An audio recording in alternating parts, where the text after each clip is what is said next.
Update. Am I the a-hole for not wanting to give any money to my pregnant ex? Original story. My ex, 25 female and I, 27 male, were together about 6 months. But during that time we were free to see other people. Things weren't working out, so we broke up.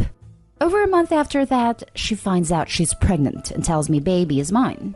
But I already knew she was seeing other guys, so it was also possible the baby isn't.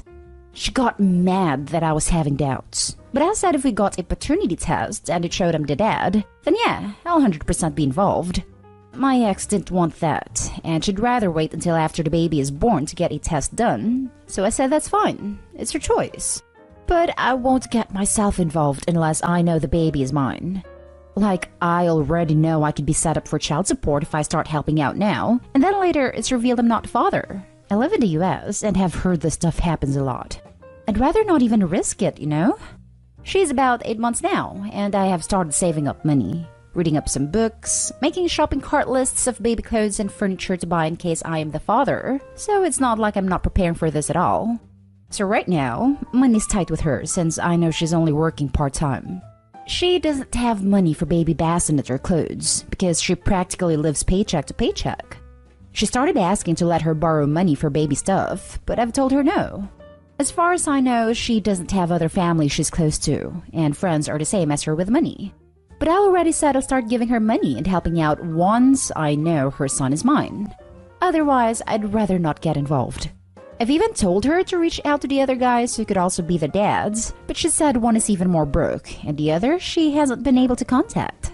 So for right now, seems like I'm the only one actually able to offer financial support. We have a couple mutual friends and I'm getting crap from them because they know I have the money to help out. She could be the mom of my kids, so the least I could do is provide.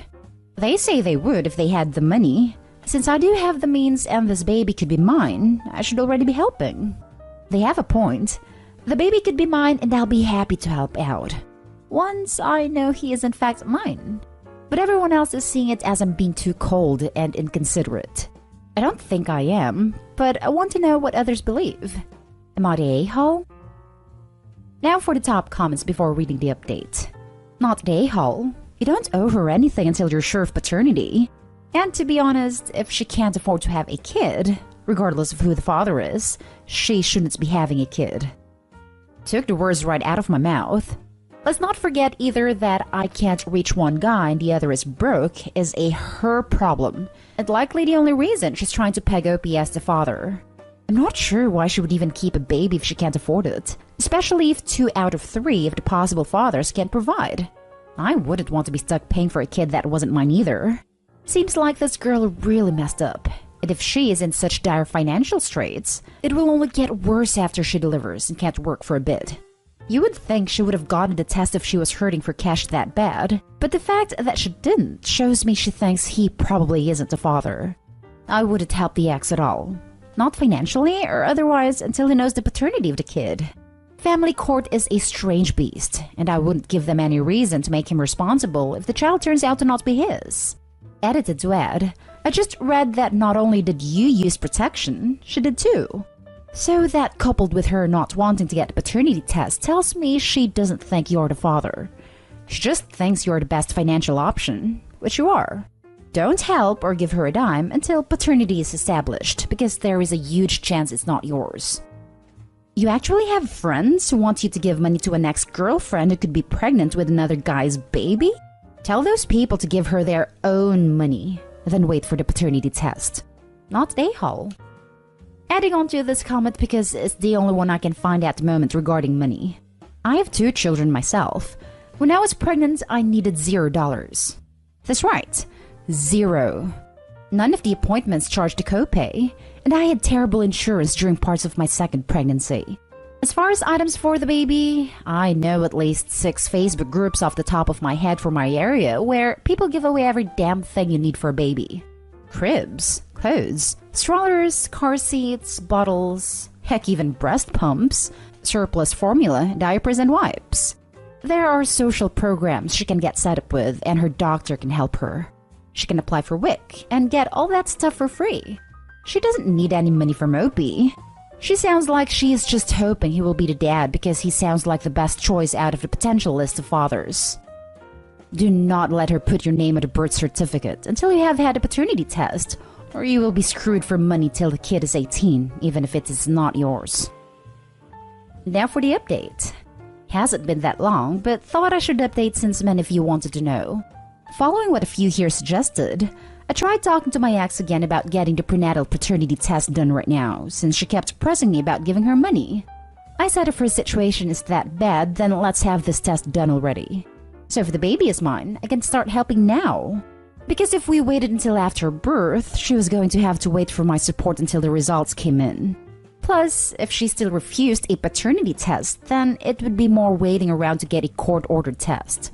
Meaning, no help from me at all for a while, even after the baby is already here.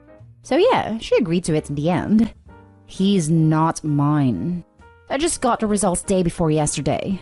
My ex didn't really have much to say. She only texted, "Fine then, I won't bother you anymore." I told her I was sorry and wished her luck. Also told her about what you guys commented about Facebook posts selling or giving away used baby stuff, plus the WIC program that could help her out since she's low income. But she didn't respond after that and haven't heard from her since, so I don't know if she'll look into those. Not gonna lie, I'm a little disappointed. I know I was having my doubts about this baby being mine and was keeping my distance. But like I said, I was mentally and physically preparing in case he was, so that I could be there as a father. Still feel that loss, but at least now I know for sure. I appreciate everyone who commented, and thanks for the info and advice. I'm sorry to hear about your disappointment, but you did everything you could to help, to a reasonable extent, by providing resources for her to look into. Sad for Opie, sad for the child, and for the mom. Hope the rightful dad and mom can figure out a way so that this little one doesn't have to struggle in life. Not they whole. I wouldn't hold my breath on the actual father ever stepping up. So sad all around. I'm rabidly pro-choice, but in situations like this, I cannot fathom why would one choose to have the kid and raise them. Thanks for the update. I was curious about how the situation was going to turn out.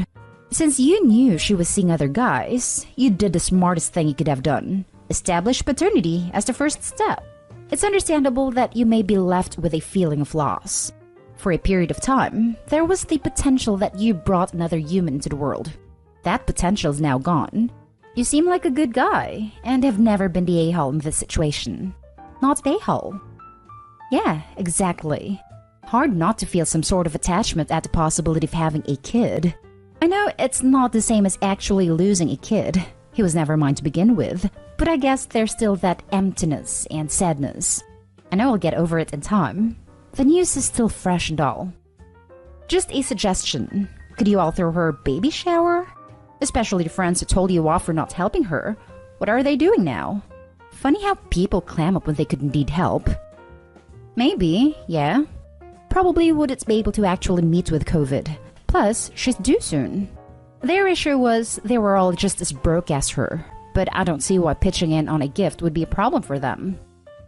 Not day hall. My cousin just found out the baby he thought was his daughter isn't his.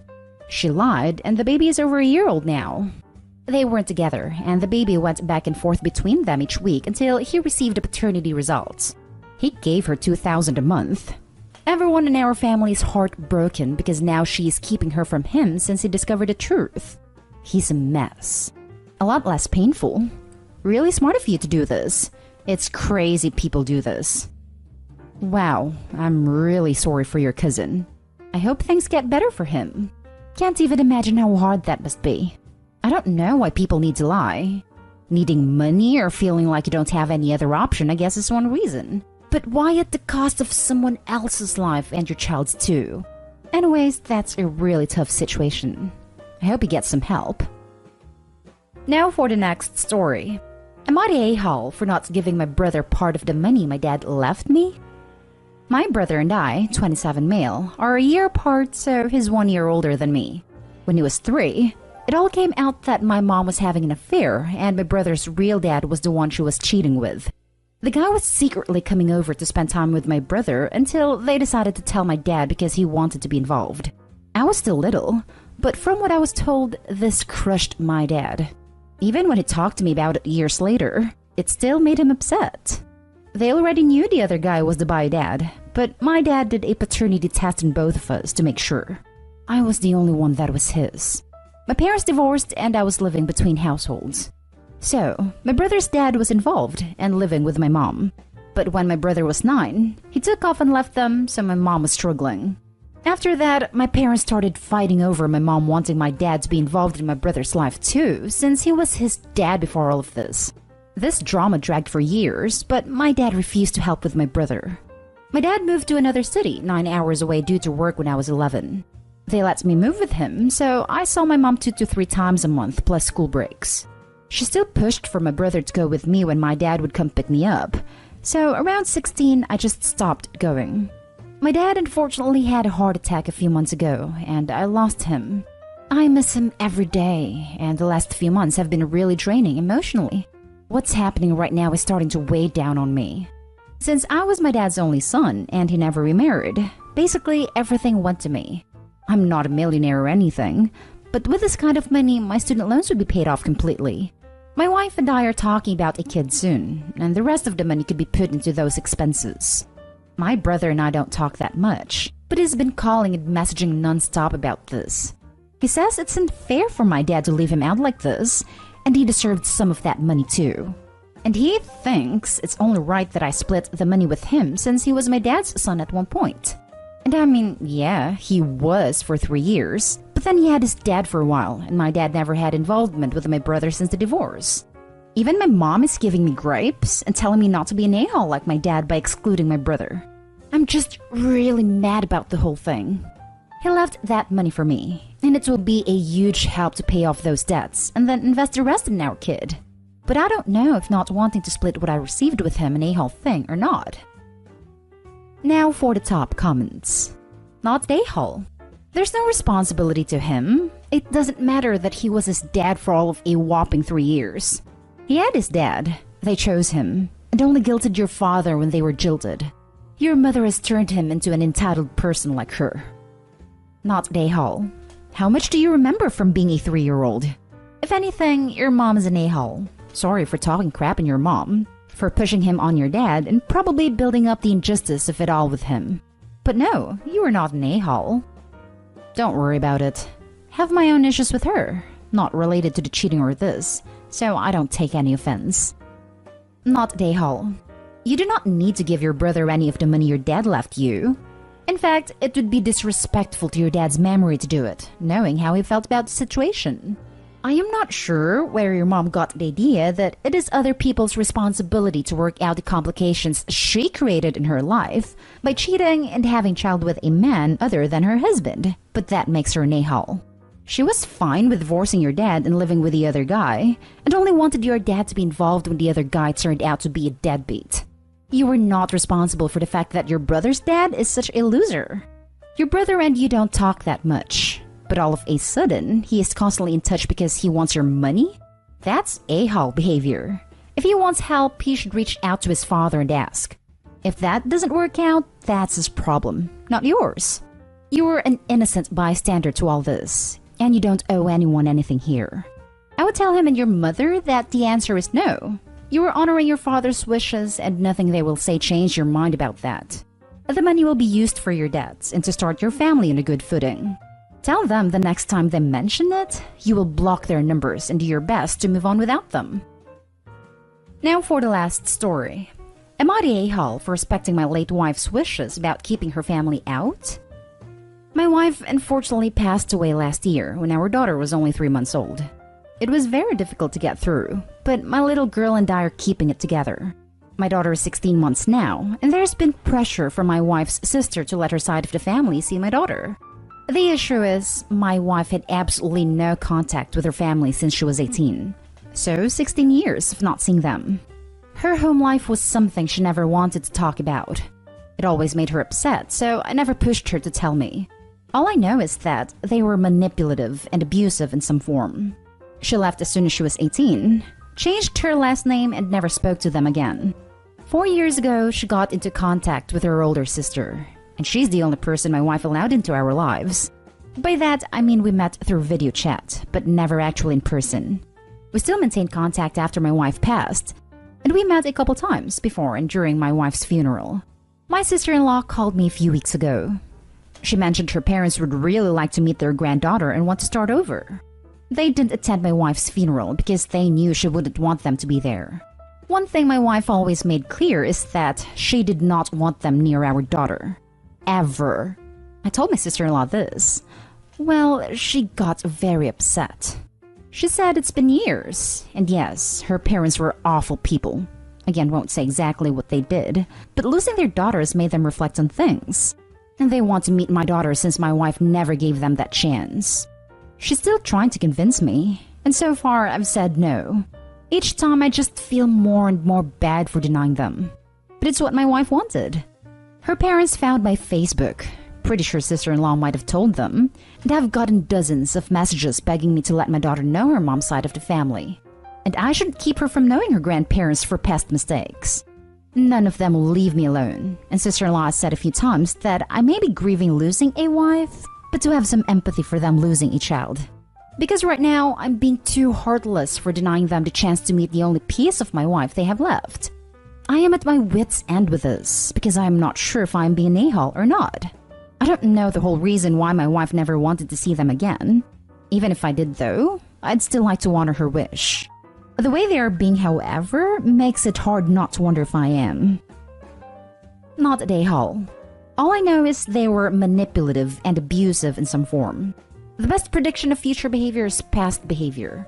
None of them will leave me alone. I'm at my wit's end with this because I am not sure if I'm being an a-hole or not. You are getting a glimpse of their manipulative tactics. One thing my wife always made clear is that she did not want them near our daughter. Ever. Honor her wish. If the family really didn't attend a funeral to respect her wishes, I'm sure they'd do the same here. Don't let them near your daughter ever, OP. And talk to a lawyer. The death of a parent can be grounds for grandparents' rights. Do not even answer. Not answering is a response, and many times better than saying no. You gotta protect your daughter the way your wife tried to protect her and herself. The only thing you know is that they were manipulative, yet your wife could get very upset if her family was mentioned. So imagine all the trauma she had to deal with. Maybe she was the scapegoat, and that's why her sister defends them. Either way, break contact with the sister too. Does she keep in contact with you out of genuine interest of her nephew/niece, or because she sees that the door could be slightly open to let her parents in, now that the factor didn't want them is dead? What if one day you meet with the sister and suddenly you see two older people with her? They won't let you escape. This is not a coincidence that now they want to be in your lives. They already wanted to insert themselves, and a channel to that was the sister, who has probably given them a lot of information and photos you may have shared with her. This sister-in-law is fighting her parents' fight for them now, and the fact that neither she nor your wife told them exactly why your wife went no contact is terrifying. She's crossing boundaries left and right. She's shown you who she is, so believe her and cut her off. Not an a-hole. Do not let them have anything to do with your daughter. The last thing you want is to allow them to have a relationship with your daughter. And then after a while, you see exactly why your wife didn't want anything to do with them. Because depending where you live, if they have an established relationship with your daughter, they can go for grandparents' rights. As of right now, they have no grounds. Cut the sister-in-law off too. She's just giving you a taste of how toxic the rest of your wife's family are. Protect your child. Thank you for the advice. With everything on my plate, it's just been so overwhelming, and now this whole situation. I want to be able to honor my wife's wishes, whatever the reason was that made her cut all contact with them.